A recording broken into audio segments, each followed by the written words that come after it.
What's up, everybody? I figured I get a chance to share my thoughts on the movie The Forge. And basically, The Forge is a spinoff to the movie War Room from almost 10 years ago. But it kind of serves as not as a sequel, but more like a standalone spinoff, which this time around features uh, Cynthia Wright, which was the sister that was mentioned in the War Room movie, of Elizabeth Jordan's character, and it also focuses on her son Isaiah, who she's raising alone after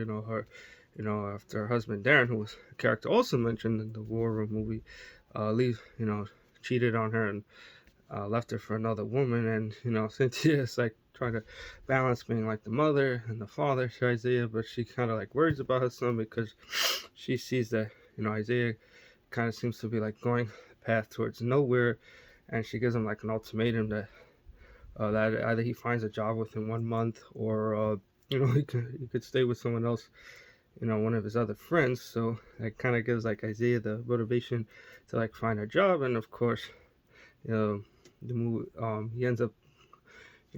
applying for a job at Moore Fitness, and of course he meets the owner of the company, Joshua Moore,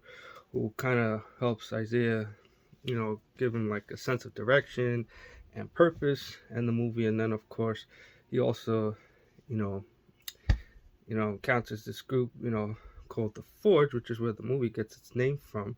and it's kind of like how would I say, like a discipleship of sorts, which people come together, pray and all that stuff. So that's that. So and then it kind of shows like,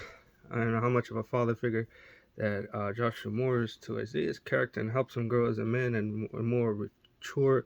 and responsible young man, which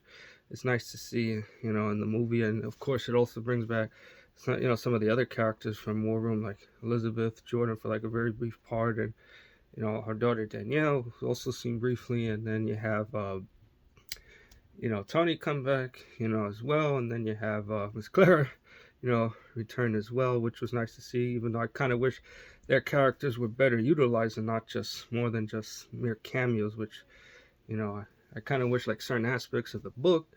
also were also in the film, including like the more Isaiah's beef with his father Darren, which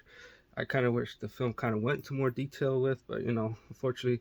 not every novelization adaptations of films can always have every scene from the book, for pacing reasons and all that. But however,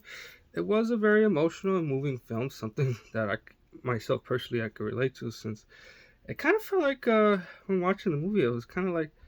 it kind of to an extent reminded me of my life story, and I guess other people who went through similar ideals probably went through something like this. So I think it's definitely something